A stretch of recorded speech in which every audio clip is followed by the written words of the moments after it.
ଗୋଟିଏ ଗାଁରେ ହରିଆ ନାମରେ ଏକ ବୁଢ଼ା ବ୍ୟକ୍ତି ରହୁଥିଲେ। ଶୀତ ଦିନ ଥିଲା ଓ ବହୁ ଜୋରରେ ବରଫ ମଧ୍ୟ ପଡୁଥିଲା। ସେ ବରଫ ଭିତରୁ ହରିଆ ଏକ ନବଜାତ ଛୁଆକୁ ପାଇଲା। ସେ ତାକୁ ଘରକୁ ନେଇ ଆସିଲା। ସେ ତା ନିଜ ହାତରେ ତାକୁ ବଡ଼ କଲା। ନିଜେ ଭୋକିଲା ରହି ପିଲାଟିକୁ ଜୀବିତ ରଖିଥିଲା। ଛୁଆଟି ବଡ଼ ହେଲା ଓ ଯୁବକ ଅବସ୍ଥାକୁ ଆସି ସାରିଥିଲା ଏବଂ ହରିଆ ମଧ୍ୟ ତା ବାହାଘର କରିଦେଲା। ହେଲେ ବାହାଘର ପରେ ହରିଆର ଜୀବନ ପୁଣି ଅନ୍ଧକାରମୟ ହୋଇଯାଇଥିଲା। ଦିନେ ରାତିରେ ପ୍ରବଳ ଥଣ୍ଡାରେ ବୋହୂଟି ତାକୁ ଘରୁ ବାହାର କରିଦେଲା। ତାପରେ ସେ ଏକା ଗୋଟିଏ ଭଙ୍ଗା କୁଡ଼ିଆରେ ରହିବାକୁ ଲାଗିଲା। କିଛି ବର୍ଷ ପରେ ଯେତେବେଳେ ପୁଅ ଫେରିଲା ଆଉ ସେ ଭଙ୍ଗା ଘରର କବାଟ ଖୋଲିଲା ଓ ସେ ଭିତରର ଦୃଶ୍ୟ ଦେଖି ତା କଲିଜା ପୁରା ଫାଟିଗଲା। ସାଙ୍ଗମାନେ, ଶୀତ ଋତୁ ଥାଏ। ପାହାଡ଼ ମଝିରେ ବରଫରେ ଢାଙ୍କି ହୋଇଥିବା ଏକ ଅଞ୍ଚଳଟିଏ ଥିଲା। ଚାରିଆଡ଼େ ଧଳା ଧଳା ବରଫ, ଥଣ୍ଡା ପବନରେ ଜାଗାଟି ପୁରା ନିଛାଟିଆ ଲାଗୁଥାଏ। ସେଇ ନିଛାଟିଆ ଜାଗାରେ ଜଣେ ବୁଢ଼ା ଲୋକ ଗୋଟେ ଛୋଟ ଘରେ ଏକା ରହୁଥିଲେ। ତାଙ୍କ ନାଁ ହରିଆ ଥିଲା। ଲୋକମାନେ ତାଙ୍କୁ ହରିଆ କାକା ବୋଲି ଡାକୁଥିଲେ। ତାଙ୍କ ଘର ମାଟି ଓ ପଥରରେ ତିଆରି ଏକଦମ ଛୋଟ କୁଡ଼ିଆ ଭଳି ଥିଲା।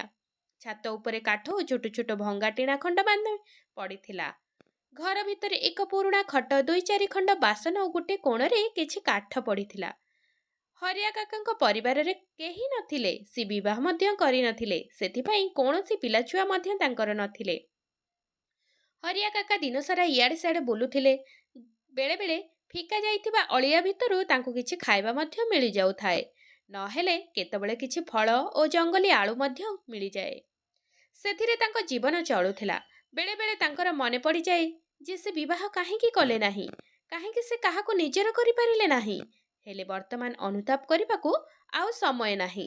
ଏଥରର ଶୀତଟା ବହୁତ ଭୟଙ୍କର ଥିଲା। ଦିନ ରାତି ବରଫ ପଡ଼ୁଥିଲା। ପବନ ଏତେ ଥଣ୍ଡା ଥିଲା ଯେ ନିଶ୍ୱାସ ନେଲା ବେଳକୁ ଛାତିରେ କଷ୍ଟ ହେଉଥିଲା। ତେଣୁ ହରିଆ ଅନେକ ଦିନ ଧରି ଘରୁ ବାହାରି ପାରୁନଥିଲା। ଯୋଉ ଅଳ୍ପ ଖାଦ୍ୟ ତା ପାଖରେ ଥିଲା ସେ ବି ଧୀରେ ଧୀରେ ସରିଯାଇଥିଲା। ଅତ୍ୟଧିକ ଭୋକ ହେତୁ ପେଟରେ ଯନ୍ତ୍ରଣା ହେବାକୁ ଲାଗିଲା। ଆଖିଗୁଡ଼ିକ ଅନ୍ଧାର ଦିଶିଲା। କିନ୍ତୁ ଭୋକ ମଣିଷକୁ ଯେକୌଣସି ପରିସ୍ଥିତିରେ ବାହାରକୁ ଯିବାକୁ ବାଧ୍ୟ କରେ। ସେଦିନ ହରିଆ ଏକ ଛିଣ୍ଡା ଶାଲ ଦେହରେ ଗୁଡ଼େଇ ହୋଇ ଏକ କାଠର ବାଡ଼ିଟିଏ ଧରି ଥରି ଥରି ବାହାରକୁ ବାହାରିଗଲା। ବାହାରେ ଚାରିଆଡ଼େ ଖାଲି ବରଫ ପଡ଼ିଥାଏ। ରାସ୍ତାଘାଟ କିଛି ଜଣାପଡ଼ୁନଥାଏ। ହରିଆ କାକା ଟିକେ ଇଆଡ଼େ ସିଆଡ଼େ ହୋଇ ଖାଇବା ଖୋଜୁଥିଲେ। ହେଲେ ତାଙ୍କୁ କେଉଁଠି କିଛି ବି ମିଳିଲା ନାହିଁ। ସେ ଭାବିଲେ, ଆଜି ଯଦି ମୋତେ କିଛି ଖାଦ୍ୟ ନ ମିଳେ ତାହେଲେ ଏଇଠି ମୋ ଜୀବନଟା ଚାଲିଯିବ। ତାପରେ ଟିକେ ଦୂରରେ ତାଙ୍କୁ ଏକ ବୁଦା ଦେଖାଗଲା। ସେ ବୁଦାକୁ ଧ୍ୟାନର ସହ ଦେଖିଲେ ଯେ ସେଇଟା ଗୋଟିଏ ଆପଲ ଗଛ। ତାଙ୍କ ଆଖି କିଛି ସମୟ ପାଇଁ ଝଲସି ଉଠିଲା। ସେ ଜଲ୍ଦି ଜଲ୍ଦି ଯାଇ ସେ ଗଛ ମୂଳରେ ପହଞ୍ଚିଗଲେ ଆଉ ଦେଖିଲେ ସେ ଗଛ ସାରା ଆପଲ ଭରି ହୋଇଛି। ଏହା ଦେଖି ସେ ବହୁତ ଖୁସି ହୋଇଗଲେ ଓ ହାତ ବଢ଼େଇ ଏକ ଆପଲ ଆଣି ଖାଇବାକୁ ଲାଗିଲେ। ମିଠା ଏବଂ ସ୍ୱାଦିଷ୍ଟ ଆପଲ ଖାଇ ତାଙ୍କୁ ଟିକେ ଶାନ୍ତି ଲାଗିଲା। ତାପରେ ହଠାତ୍ ସେ କାହାର କାନ୍ଦିବାର ସ୍ୱର ଶୁଣିବାକୁ ପାଇଲେ। ଏହା ଶୁଣି ହରିଆ କାକା ବହୁତ ଆଶ୍ଚର୍ଯ୍ୟ ହୋଇଗଲେ। ସେ ଇଆଡ଼େ ସିଆଡ଼େ ନଜର ପକେଇଲେ। ତାପରେ ଧୀରେ ଧୀରେ ସେ ସ୍ୱର ଆଡ଼କୁ ଯିବାକୁ ଲାଗିଲେ। ଟିକେ ଆଗକୁ ଯାଇ ସେ ଯେଉଁ ଦୃଶ୍ୟ ଦେଖିଲେ ସେଥିରେ ତାଙ୍କ ଛାତି ଫାଟିଗଲା। ଗୋଟିଏ କପଡ଼ାରେ ଗୁଡ଼େଇ ଏକ ଜନ୍ମ ହେଲା ଛୁଆକୁ କିଏ ବରଫ ଉପରେ ରଖିଦେଇ ଯାଇଛି। ଛୁଆଟିର ନିଶ୍ୱାସ ପ୍ରଶ୍ୱାସ ବହୁତ ଜୋରରେ ଚାଲୁଥିଲା ଓ ତା ଓଠ ମଧ୍ୟ ନୀଳ ପଡ଼ିଯାଇଥିଲା। ଏତେ ଭୟଙ୍କର ଥଣ୍ଡାରେ ଏତେ ଛୋଟ ଛୁଆଟିକୁ କିଏ ଏମିତି ଛାଡ଼ି ଦେଇ ଯାଇଛି? ହରିଆ କାକାଙ୍କ ଆଖିରେ ଲୁହରେ ଭରିଗଲା। ସେ ଚାରିଆଡ଼କୁ ଚାହିଁଲେ ହେଲେ ଆଖପାଖରେ ସେ କାହାକୁ ପାଇଲେ ନାହିଁ। ହରିଆ କାକା କିଛି ଚିନ୍ତା ନ କରି ଶୀଘ୍ର ଛୁଆଟିକୁ ନିଜ କୋଳରେ ଧଇଲେ ଓ ଶୀଘ୍ର ଶୀଘ୍ର ଛୁଆଟିକୁ ନିଜ ଘରକୁ ନେଇ ଆସିଲେ। ଘରେ ପହଞ୍ଚିବା ମାତ୍ରେ କିଛି କାଠ ନେଇ ନିଆଁ ଜଳାଇଲେ। ତାଙ୍କ ପାଖରେ ଥିବା ଏକ କମ୍ବଳରେ ଛୁଆକୁ ଗୁଡ଼େଇ ଦେଲେ ଓ ନିଆଁ ପାଖରେ ଛୁଆକୁ ଧରି ବସି ପଡ଼ିଲେ। ତାଙ୍କ ଆଖିରୁ ଲୁହ ବୋହି ଯାଉଥାଏ ଓ ମନେ ମନେ ଭାବୁଥାନ୍ତି, ମୋର ତ କେହି ନାହାନ୍ତି, ନା ସ୍ତ୍ରୀ, ନା ପିଲାଛୁଆ, ନା ସମ୍ପର୍କୀୟ। ଏକୁଟିଆ ରହିବା କେତେ କଷ୍ଟଦାୟକ ମୁଁ ଭଲ ଭାବରେ ଜାଣିଛି। ସେ ଛୁଆର ମୁଣ୍ଡରେ ହାତ ରଖି କହିଲେ, ଆଜିଠାରୁ ତୁ ମୋ ପୁଅ। ମୋ ଦେହରେ ନିଶ୍ୱାସ ଥିବା ଯାଏ ମୁଁ ତୋତେ ମୋ ଠାରୁ କେବେ ବି ଅଲଗା ହେବାକୁ ଦେବି ନାହିଁ। ଦେଖୁ ଦେଖୁ ରାତି ପାହି ସକାଳ ହେଲା। ହେଲେ ବରଫ ସେମିତି ପଡ଼ୁଥାଏ। ହରିଆ କାକାଙ୍କ ଆଖି ଖୋଲିଲା ପିଲାଟି ସେମିତି ଶୋଇଥାଏ। ତାପରେ ତାଙ୍କୁ ବହୁତ ଭୋକ ଲାଗୁଥିଲା। ଚାରିଆଡ଼େ ଆଖି ବୁଲେଇଲେ ହେଲେ କୋଉଠି ମୁଠାଏ ଦାନା ବି ନଥିଲା। ସେ ଭାବିଲେ, ମୁଁ ଭୋକିଲା ପଛେ ରହିଯିବି, ହେଲେ ଛୁଆଟି ପାଇଁ ମୋତେ ଯେଉଁଠୁ ହେଲେ ଖାଇବା କିଛି ଯୋଗାଡ଼ କରିବାକୁ ପଡ଼ିବ। ହରିଆ କାକା ପୁଣି ଥରେ ଶାଲ ଗୁଡ଼େଇ ହୋଇ ଛିଡ଼ା ହେଲେ। ପାଦ ଥରୁଥିଲା, ଦୁର୍ବଳରୁ ମୁଣ୍ଡ ବୁଲେଇ ଦେଉଥାଏ। ତଥାପି ମଧ୍ୟ ସେ ବାହାରକୁ ଗଲେ। ଆଉ ଆଗ ଅପେକ୍ଷା ବରଫ ଅଧିକା ମାତ୍ରାରେ ପଡ଼ୁଥାଏ। ସେଇ ବରଫରେ ଚାଲିବା ବହୁତ କଷ୍ଟକର ଥିଲା। କିନ୍ତୁ ସେ ନିଜକୁ ସମ୍ଭାଳିଲେ ଓ ଭଗବାନଙ୍କୁ ଡାକିଲେ, हे ପ୍ରଭୁ, ମୋ ପୁଅ ପାଇଁ କେଉଁଠୁ କିଛି ଖାଇବା ଟିକେ ମିଳିଯାଉ। ସେ ଅନେକ ସମୟ ଧରି ବାହାରେ ବୁଲିଲେ, ହେଲେ ତାଙ୍କୁ କେଉଁଠି କିଛି ବି ମିଳିନଥିଲା। ସେ ଏକ ପଥର ଉପରେ ବସି ପଡ଼ିଲେ ଓ ଚିନ୍ତା କଲେ, ମୁଁ ଯଦି ଆଜି ହାର ମାନିଯାଏ, ମୋ ଛୁଆର କ'ଣ ହେବ? ଏଇଆ ଭାବି ସେ ନିଜକୁ ବଳପୂର୍ବକ ଉଠେଇଲେ। ଟିକେ ଦୂରରେ ସେ କିଛି ଲଟା ପଡ଼ିବାର ପାଇଲେ ଓ ସେଇଠି ଆଣ୍ଠୁ ମାଡ଼ି ବସି ପଡ଼ିଲେ। ହାତ ଥରୁଥାଏ, ହେଲେ ସେ ଲଟାକୁ ଉପାଡ଼ିବାକୁ ଚେଷ୍ଟା କରୁଥିଲେ। ଶୀତ ଏତେ ଥିଲା ଯେ ହାତ ଥରି ଯାଉଥିଲା, ହେଲେ ସେ ହାର ମାନି ନଥିଲେ। ଶେଷରେ ସେ ଗଛକୁ ଉପାଡ଼ି ଦେଇଥିଲେ ଓ ସେଥିରୁ କିଛି ଆଳୁ ତାଙ୍କୁ ମିଳିଗଲା। ହରିଆ କାକା ଆଳୁକୁ ତାଙ୍କ ଗାମୁଛାରେ ବାନ୍ଧିଦେଲେ ଓ ଛୁଆ ପାଇଁ କିଛି କ୍ଷୀର ଆଣିବା ପାଇଁ ଗଲେ। ସେ ଟିକେ ଆଗକୁ ଯିବା ପରେ ଏକ ଲୋକକୁ ଦେଖିଲେ ଯିଏ ଗାଈ, ମେଣ୍ଢା ଓ ଛେଳି ଚରାଉଥିଲା। ହରିଆ କାକା ତାଙ୍କୁ କିଛି କ୍ଷୀର ମାଗିଲେ। ସେ ଲୋକଟି ଗାଈଠାରୁ କିଛି କ୍ଷୀର ବାହାର କରି ହରିଆ କାକାକୁ ଦେଇଦେଲା। ହରିଆ କାକା କ୍ଷୀର ନେଇ ଘରକୁ ଚାଲିଗଲେ। ଘରେ ପହଞ୍ଚି ଦେଖିଲେ ଛୁଆଟି ସେମିତି ଶାନ୍ତ ଭାବରେ ଶୋଇଛି। ସେ ନିଆଁ ଜଳାଇ ଆଳୁକୁ ସିଝାଇଲେ ଓ ସେହି ସମୟରେ ଛୁଆଟି ଉଠି ଯାଇଥିଲା, ବୋଧହୁଏ ଭୋକ କାରଣରୁ। ହରିଆ କାକା ଶୀଘ୍ର ପିଲାଟିକୁ କ୍ଷୀର ପିଆଇ ଦେଲେ। କିଛି ସମୟ ପରେ କ୍ଷୀର ପିଇ ପିଲାଟି ଶୋଇପଡ଼ିଲା। ତାପରେ ହରିଆ କାକା କିଛି ସିଝା ଆଳୁ ବାହାର କରି ଖାଇଲେ ଓ ପାଣି ପିଇଲେ। ତାପରେ ଯାଇ ତାଙ୍କ ଦେହରେ ଟିକେ ବଳ ଆସିଲା। ଏମିତି ଦିନ ବିତିବାରେ ଲାଗିଲା। ଛୁଆଟି ଟିକେ ଟିକେ ବଡ଼ ହେଉଥାଏ, ହେଲେ ଥଣ୍ଡା କମିବାରେ ନାଁ ନେଉନଥାଏ। କୋଉ ଦିନ ହରିଆ କାକାକୁ ଖାଇବା ମିଳୁଥାଏ ଓ କୋଉ ଦିନ ମିଳୁନଥାଏ। ଅନେକ ରାତି ତାଙ୍କୁ ଭୋକରେ ରହିବାକୁ ପଡ଼ିଛି। ଛୁଆଟି ପାଇଁ ସେ କେଉଁଠୁ ନା କେଉଁଠୁ କ୍ଷୀର ପାଣି ମାଗିକି ପିଏଇ ଦିଅନ୍ତି, ହେଲେ ନିଜେ ଭୋକରେ ରହିଯାଆନ୍ତି। ବେଳେବେଳେ ନିଜକୁ ନିଜେ ପ୍ରଶ୍ନ କରନ୍ତି, କ'ଣ ମୁଁ ଏ ଛୁଆଟାକୁ ବଞ୍ଚେଇ ରଖିପାରିବି? ଫେରେ ନିଜକୁ ନିଜେ ଗାଳି କରନ୍ତି, ମୋ ନିଶ୍ୱାସ ଥିବା ଯାଏ ମୁଁ ଏ ଛୁଆଟିକୁ ବଞ୍ଚେଇବାକୁ ବହୁତ ଚେଷ୍ଟା କରିବି। ହରିଆ କାକା ଛୁଆକୁ ଧରି ନିଆଁ ପାଖରେ ବସିଥାନ୍ତି। ଛୁଆଟି ତା କୁନି ହାତରେ ତାଙ୍କ ଆଙ୍ଗୁଠିକୁ ଧରି ପକେଇଲା। ଏସବୁ ଦେଖି ହରିଆ କାକା ଆଖିରୁ ଲୁହ ଆସିଗଲା ଓ ସେ କହିଲେ, ବୋଧହୁଏ ଭଗବାନ ପୃଥିବୀକୁ ମୋତେ ଏଇଥିପାଇଁ ପଠେଇଛନ୍ତି ଯାହାଦ୍ୱାରା ମୁଁ ତତେ ରକ୍ଷା କରିପାରିବି, ନହେଲେ ତୁ ମୋତେ ରକ୍ଷା କରିବା ପାଇଁ ଏଠିକି ଆସିଛୁ। ବାହାରେ ବହୁତ ଜୋରରେ ବରଫ ପଡ଼ୁଥିଲା। ଭିତରେ ଜଣେ ଭାଙ୍ଗି ପଡ଼ିଥିବା ମଣିଷ ଦାୟିତ୍ୱରେ ବନ୍ଧା ହୋଇଥିଲା। ସମୟ ଧୀରେ ଧୀରେ ବଢ଼ୁଥିଲା। ହରିଆ କାକା କେବଳ ତାଙ୍କ ନିଜ ପାଇଁ ବଞ୍ଚୁନଥିଲେ, ଏବେ ତାଙ୍କର ଦାୟିତ୍ୱ ଦୁଇଗୁଣା ବଢ଼ି ଯାଇଥିଲା। ଆଗରୁ ସେ ଏକା ରହୁଥିଲେ, ଯୋଉଠି ଯାହା ମିଳୁଥିଲା ଖାଇ ଦଉଥିଲେ ଓ ଦିନ ବିତାଉଥିଲେ। କିନ୍ତୁ ଏବେ ତାଙ୍କ କୋଳରେ ଏକ ନିଷ୍ପାପ ଛୁଆଟିଏ ଥିଲା। ଏବେ ସେ କେବଳ ନିଜ ଭୋକ ପାଇଁ ନୁହେଁ, ବରଂ ସେଇ ଛୋଟ ପିଲାର କଅଁଳିଆ ପେଟ ପାଇଁ ମଧ୍ୟ ଚିନ୍ତିତ ଥିଲେ। ଏମିତି ଧୀରେ ଧୀରେ କିଛି ବର୍ଷ ବିତିଗଲା। ହରିଆ କାକା ଗାଁରେ ଛୋଟ ମୋଟ କାମ କରି ନିଜର ଓ ତାଙ୍କ ଛୋଟ ପୁଅର ପେଟ ପୋଷୁଥିଲେ। ହରିଆ କାକା ସବୁଦିନ ସକାଳୁ ଉଠନ୍ତି। ଯଦିଓ ତାଙ୍କ ଶରୀର ଦୁର୍ବଳ ଥିଲା, ତଥାପି ସାହସ କରି କାମ କରିବା ପାଇଁ ଗାଁକୁ ଯାଆନ୍ତି। ସେ କାହା ଗାଈ ଚରାଉଥିଲେ ତ କାହା ବିଲ ଜଗାରଖା କରୁଥିଲେ। ତାଙ୍କ ଛୋଟ ପୁଅଟି ମଧ୍ୟ ତାଙ୍କ ପଛେ ପଛେ ଯାଉଥିଲା, କେତେବେଳେ କାଖ ହୋଇ ତ କେତେବେଳେ ତାଙ୍କ ଆଙ୍ଗୁଠି ଧରି। ଲୋକମାନେ ହରିଆ କାକାଙ୍କୁ ପଚାରନ୍ତି, ତମେ ଏତେ ବୟସରେ କାହିଁକି ଏତେ କାମ କରୁଛ? ସେ ହସିକି କୁହନ୍ତି, ପେଟ ପାଇଁ ଓ ନିଜ ପୁଅର ଭଲ ଭବିଷ୍ୟତ ପାଇଁ। ପିଲାଟି ଧୀରେ ଧୀରେ ବଡ଼ ହେବାକୁ ଲାଗିଲା ଓ ସେ 10 ବର୍ଷର ମଧ୍ୟ ହୋଇଗଲା। ହରିଆ କାକା ତା ନାଁ ରଖିଥିଲେ ଜୀବନ, କାରଣ ସେ ପିଲାଟି ତାଙ୍କ ଜୀବନର ଶେଷ ଅଗ୍ନିଶିଖା ଥିଲା। ଜୀବନ ଯେତେବେଳେ ପ୍ରଥମେ କଥା କହି ଶିଖିଲା, ସର୍ବପ୍ରଥମେ ସେ ବାବା ବୋଲି ଡାକିଥିଲା। ସେ ଦୁଇ ଜଣଙ୍କ ମଧ୍ୟରେ ରକ୍ତ ସମ୍ପର୍କ ଠାରୁ ଅଧିକ ସ୍ନେହ ଥିଲା। ସେ ପ୍ରତ୍ୟେକ ଥର ଲୁହଭିଜା ଆଖିରେ ତାକୁ କୁଣ୍ଢେଇ ପକାଉଥିଲେ।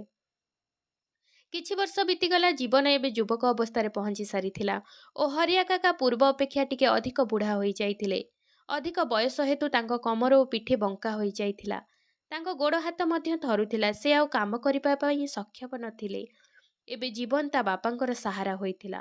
ଆଗରୁ ହରିଆ କାକା ତାଙ୍କ ପୁଅ ଲାଗି ମେହନତ ମଜଦୁରୀ କରୁଥିଲେ। ଏବେ ଜୀବନ ତା ବାବାଙ୍କ ପାଇଁ କଠିନ ପରିଶ୍ରମ କରିବା ଆରମ୍ଭ କରିଦେଇଥିଲା। ଜୀବନ ସେ ପାଖ ଗାଁର ଏକ ଝିଅକୁ ଭଲ ପାଉଥିଲା। ଯେତେବେଳେ ଜୀବନ ତା ବାପାଙ୍କୁ ବାହାଘର ବିଷୟରେ କହିଲା ଏବଂ ପାଖ ଗାଁର ଝିଅ ବୋଲି ଜଣାଇଲା, ହରିଆ ଶୁଣି ବହୁତ ଖୁସି ହୋଇଗଲା। ତାପରେ ହରିଆ କିଛି ଦିନ ପରେ ସେ ଝିଅ ସହିତ ଜୀବନର ବାହାଘର କରେଇଦେଲା। ସେଦିନ ହରିଆ କାକା ଆଖିରେ ଲୁହ ଥିଲା, କିନ୍ତୁ ସେଇଟା ଆନନ୍ଦର ଲୁହ ଥିଲା। ସେ ମନେ ମନେ ଭାବିଲେ, ଏବେ ମୋ ପୁଅର ଘର ବସିଗଲା। ତାକୁ ଆଉ ମୋ ପରି ଏକା ରହିବାକୁ ପଡ଼ିବନି। ଏବେ ମୁଁ ଟିକେ ଶାନ୍ତିରେ ମରିପାରିବି। ବିବାହ ପରେ ସବୁ କିଛି ଠିକ୍ ଠାକ୍ ଚାଲିଥିଲା। ବୋହୂ ମଧ୍ୟ ବହୁତ ଭଲ ଥିଲା। ତା ଶ୍ୱଶୁରର ଯତ୍ନ ମଧ୍ୟ ନେଉଥିଲା। ସେ ତାଙ୍କୁ ଠିକ୍ ସମୟରେ ଖାଇବାକୁ ଦେବା, ଔଷଧ ଦେବା ଓ ପାଣି ମଧ୍ୟ ଦେଉଥିଲା। କିନ୍ତୁ ଆଗକୁ ହରିଆ କାକାଙ୍କ ଜୀବନରେ ଏକ ଝଡ଼ ଆସିବାକୁ ଯାଉଥିଲା। ବାହାଘର ପରେ ଘରର ଅଧିକା ଖର୍ଚ୍ଚ ମଧ୍ୟ ବଢ଼ିଯାଇଥିଲା। ଏବେ ଜୀବନ ଉପରେ ଆଉ ଏକ ଦାୟିତ୍ୱ ବଢ଼ିଯାଇଥିଲା। ଗାଁରେ କାମ ବହୁତ କମ୍ ମିଳୁଥିଲା ଓ ଦାୟିତ୍ୱ ଅଧିକା ହେଇଯାଉଥିଲା। ସେଥିପାଇଁ ଏକା ତା ପକ୍ଷେ ପରିବାର ପୋଷିବା କଷ୍ଟକର ହେଇଯାଉଥିଲା। ଜୀବନ ଅଧିକା ଟଙ୍କା ରୋଜଗାର ପାଇଁ ବାହାରକୁ ଗଲା। ଯିବା ପୂର୍ବରୁ ସେ ତା ସ୍ତ୍ରୀକୁ କହିଗଲା, ବାପାଙ୍କର ଯତ୍ନ ନେବୁ ଓ ତାଙ୍କୁ କୌଣସି କାମ କରିବାକୁ ଦେବୁ ନାହିଁ। ସେ ବହୁତ ଦୁର୍ବଳ ଓ ବୁଢ଼ା ମଧ୍ୟ ହୋଇଯାଇଥିଲେ। ତାଙ୍କର ଯେମିତି କୌଣସି ଅସୁବିଧା ନ ହୁଏ। ସ୍ତ୍ରୀ ମୁଣ୍ଡ ହଲେଇ ହଁ କହିଲା। ତାପରେ ଜୀବନ ତା ବାପାଙ୍କଠାରୁ ବିଦାୟ ନେଇ କହିଲା, ମୁଁ ଶୀଘ୍ର ଫେରିଆସିବି ବାବା, ତୁମେ ନିଜର ଯତ୍ନ ନେଉଥିବ। ଏହା କହି ସେ ସ୍ତ୍ରୀ ଓ ବାବାଠାରୁ ବିଦାୟ ନେଇ ଚାଲିଗଲା। ପ୍ରଥମେ ପ୍ରଥମେ କିଛି ମାସ ଠିକ୍ ଠାକ୍ ଚାଲିଥିଲା। ତାପରେ ଧୀରେ ଧୀରେ ବୋହୂର ଅସଲ ଚେହେରା ସାମ୍ନାକୁ ଆସିବାକୁ ଲାଗିଲା। ତା ମନ ପରିବର୍ତ୍ତନ ହେବାକୁ ଲାଗିଲା। ସେ ହରିଆକୁ ତାତ୍ସଲ୍ୟ କରି କହିବାକୁ ଲାଗିଲା, ସାରାଦିନ ଘରେ ରହୁଛ, କୌଣସି କାମଧନ୍ଦା କରୁନ, ଖାଲି ବସି ବସି ମାଗଣାରେ ଖାଉଛ। ବୋହୂର ଏମିତି କଟୁ କଥାରେ ହରିଆର ମନ ବହୁତ ଦୁଃଖ ହୋଇଯାଇଥିଲା। କିନ୍ତୁ ସେ ସବୁ ଶୁଣି ମଧ୍ୟ ଚୁପ୍ ରହୁଥିଲା। ହରିଆ କାକା ବୋହୂର ବ୍ୟବହାର ଶ୍ୱଶୁର ପ୍ରତି ବହୁତ ନିଷ୍ଠୁର ଥିଲା। ସେ ହରିଆକୁ ଭଲରେ ଗଣ୍ଡେ ଖାଇବାକୁ ଦେଉନଥିଲା। ସାରାଦିନ ଭୋକରେ ରଖୁଥିଲା ଆଉ ରାତିରେ ବାସି ଭାତ କିମ୍ବା ରୁଟି ଦେଉଥିଲା। ବୁଢ଼ାର ଦାନ୍ତ ନଥିଲା, ସେଥିପାଇଁ ସେ ଶୁଖିଲା ରୁଟି ଖାଇପାରୁନଥିଲା। ଫେର୍ ବି ହରିଆ ନିଜକୁ ବଞ୍ଚାଇ ରଖିବା ପାଇଁ ସେସବୁ ଖାଇଦେଉଥିଲା।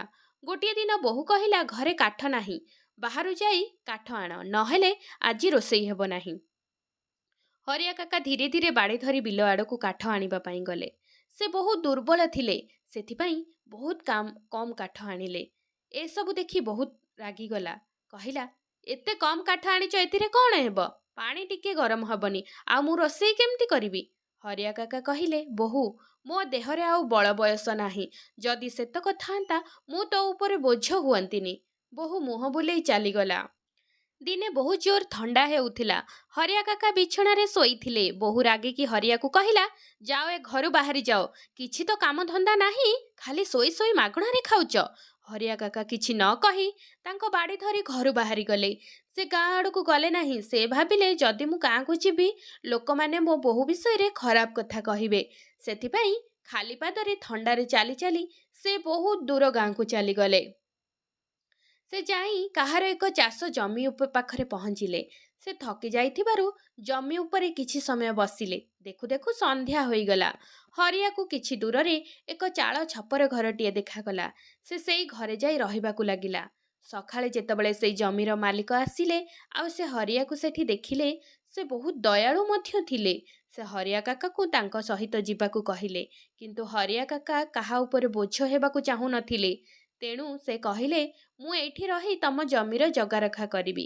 ତା ବଦଳରେ ତମେ ମୋତେ କିଛି ଖାଇବାକୁ ଦେଇଦେବ। ସେ ଜମିର ମାଲିକ ହରିଆ କାକାଙ୍କ ଅନୁରୋଧରେ ରାଜି ହୋଇଗଲେ ଏବଂ ହରିଆ କାକା ସେଠି ରହି ଜମିର ଦେଖାଶୁଣା କଲେ।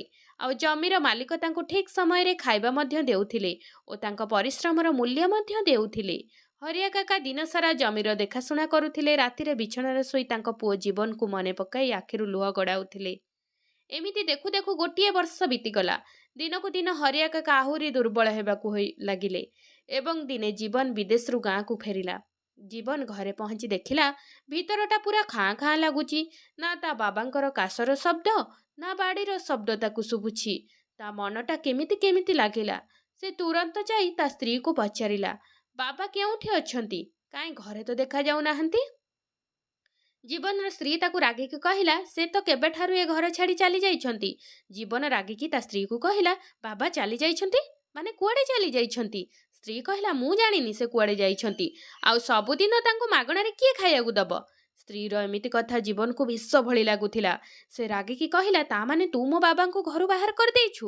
ଗୋଟିଏ ପଟେ ଜୀବନ ତା ସ୍ତ୍ରୀ ଉପରେ ରାଗିଥିଲା ଓ ଅନ୍ୟ ପଟେ ତା ବାବାଙ୍କ ପାଇଁ ଚିନ୍ତିତ ମଧ୍ୟ ଥିଲା। ସେ ତା ବାବାଙ୍କୁ ଖୋଜିବା ପାଇଁ ଗାଁ ଆଡ଼କୁ ଦୌଡ଼ିଲା। ସେ ଗାଁରେ ବୁଲି ବୁଲି ସମସ୍ତଙ୍କୁ ପଚାରିଲା, ମୋ ବାବାଙ୍କୁ କିଏ ଦେଖିଛ? ଜଣେ ଚାଷୀ ଜୀବନକୁ କହିଲା, ତମ ବାପା ପାହାଡ଼ ପାଖ ଗାଁରେ ଏକ ଛପର ଘରେ ରହି ସେ ପାଖ ଜମିର ଜଗାରଖା କରୁଛନ୍ତି ଓ ସେ ବହୁତ ଦୁର୍ବଳ ମଧ୍ୟ ହୋଇଯାଇଛନ୍ତି।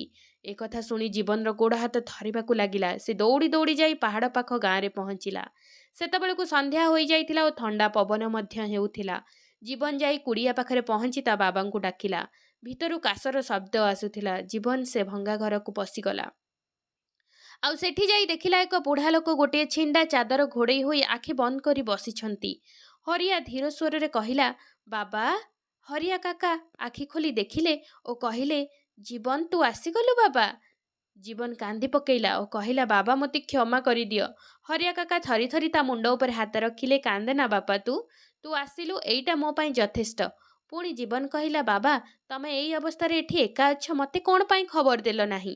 ହରିଆ କାକା ହସିଲେ ଓ କହିଲେ, ନାଇଁ ରେ ଧନ, ମୁଁ କାହା ଉପରେ ବୋଝ ହେବାକୁ ଚାହୁଁନଥିଲି, ସେଥିପାଇଁ ମୁଁ ନିଜେ ଏଠିକି ଚାଲି ଆସିଛି। ଏଥିରେ ମୋ ବୋହୂର କୌଣସି ଦୋଷ ନାହିଁ। ହରିଆ ମୁହଁରୁ ଏକଥା ଶୁଣି ଜୀବନର ଆତ୍ମା କାନ୍ଦି ପକେଇଲା ଓ କାନ୍ଦି କାନ୍ଦି କହିଲା, ବାବା ବୋଝ ସେଇଟା ହୋଇନଥାଏ ଯୋଉଟା ଶରୀରରୁ ଭାରି ହୋଇଥାଏ। ବୋଝ ସେଇଟା ହୋଇଥାଏ ଯୋଉଟା ମଣିଷର ମନ ଭିତରେ ଥାଏ। ବାପା ତମେ ମୋ ନିଶ୍ୱାସ। ତୁମ ବିନା ମୋର ଅସ୍ତିତ୍ୱ କିଛି ନାହିଁ ବାବା। ହରିଆ କାକାଙ୍କ ଆଖିରୁ ଲୁହ ଝଳି ପଡ଼ିଲା। ବର୍ଷେ ବିତିଗଲାଣି, କେହି ତାଙ୍କୁ ଏତେ ଗୁରୁତ୍ୱ ଦେଇନଥିଲେ। ଜୀବନ ତା ଦେହରୁ ଶାଲ୍ ବାହାର କରି ତା ବାପା ଦେହରେ ଗୋଡ଼ାଇ ଦେଲା, ଆଉ ତା ଛାତିରେ ଆଉଜି ନେଇ କହିଲା, ମୁଁ ଆଉ ଗୋଟିଏ ମୁହୂର୍ତ୍ତ ତମକୁ ଏଠି ଏକା ଛାଡ଼ି ପାରିବିନି। ଆରଦିନ ସକାଳୁ ଜୀବନ ତା ବାପାଙ୍କୁ ନେଇ ଗାଁକୁ ଆସିଲା। ଘରେ ପଶିବା ମାତ୍ରେ ତା ସ୍ତ୍ରୀକୁ ଡାକିଲା। ସେତେବେଳେ ତା ଆଖିରେ ଆଉ କୌଣସି ପ୍ରକାର କ୍ରୋଧ ନଥିଲା। ସେ ତା ସ୍ତ୍ରୀକୁ ସତ୍ୟତା ଜଣେଇବାକୁ ଚାହୁଁଥିଲା ଓ ସେ କହିଲା, ତୁ ଜାଣିଛୁ, ଇଏ ସେଇ ମଣିଷ ଯିଏ ମୋତେ ମରଣ ମୁହଁରୁ ଫେରାଇ ଆଣିଥିଲେ, ଯିଏ ନିଜେ ଭୋକରେ ରହି ମୋତେ ଖୁଆଇଛନ୍ତି। ଇଏ ଯଦି ବୋଝ ହୁଅନ୍ତି ତ ଗର୍ବର ସହିତ କହୁଛି, ମୁଁ ଏ ବୋଝକୁ ସାରା ଜୀବନ ଉଠେଇବାକୁ ପ୍ରସ୍ତୁତ ଅଛି। ସ୍ତ୍ରୀ ଚୁପ୍ ହୋଇ ଛିଡ଼ା ହୋଇଥିଲା। ଏବେ ତା ଆଖିରେ ଲଜ୍ଜା ଥିଲା। ପ୍ରଥମ ଥର ପାଇଁ ସେ ଅନୁଭବ କଲା ଯେ କାହା ସହିତ କ'ଣ କରିଛି। ବୋହୂ ହରିଆ ପାଖକୁ ଆସି ତାଙ୍କ ପାଦ ତଳେ ପଡ଼ିଗଲା ଓ କାନ୍ଦି କାନ୍ଦି କହିଲା, ବାବା ମୁଁ ଏକ ବହୁତ ବଡ଼ ଭୁଲ କରିଦେଇଛି, ଦୟାକରି ମୋତେ କ୍ଷମା କରିଦିଅ। ହରିଆ କାକା ଥରି ଥରି ତା ମୁଣ୍ଡ ଉପରେ ହାତ ରଖିଲେ ଓ କହିଲେ, ଝିଅ, ମଣିଷ ମାତ୍ରକେ ଭୁଲ ହୋଇଥାଏ। ତୁମେ ବୁଝିପାରିଲ ସେଇଟା ଯଥେଷ୍ଟ। ସେଇ ଦିନଠାରୁ ଘରର ପରିବେଶ ବଦଳିଗଲା। ବୋହୂ ଶ୍ୱଶୁରର ଯତ୍ନ ନେଲା, ସବୁ ପ୍ରକାର ସେବା ମଧ୍ୟ କଲା। କିଛି ମାସ ପରେ ଜୀବନର ସେଇ ଗାଁରେ ଏକ ଚାକିରି ହୋଇଗଲା। ସମସ୍ତେ ହସ ଖୁସିରେ ରହିଲେ। ଆଜି ହରିଆ କାକା ସେଇ କୁଡ଼ିଆ ଘରେ ନୁହେଁ, ତାଙ୍କ ପୁଅ ଓ ବୋହୂ ସହିତ ସମ୍ମାନ ଓ ଭଲ ପାଇବା ସହିତ ନିଜ ଘରେ ରହୁଛନ୍ତି। ସାଙ୍ଗମାନେ, ଯଦି ଆପଣଙ୍କୁ ହରିଆ କାକାଙ୍କ ଏହି କାହାଣୀଟି ଭଲ ଲାଗୁଥିବ, ତାହେଲେ ଦୟାକରି ଗୋଟେ ଲାଇକ୍ ଓ ମୋ ଚ୍ୟାନେଲଟିକୁ ସବସ୍କ୍ରାଇବ୍ କରିଦେବେ। ରହୁଛି, ନମସ୍କାର। ପୁଣି ଭେଟ ହେବା ଆଉ ଏକ ନୂଆ କାହାଣୀରେ।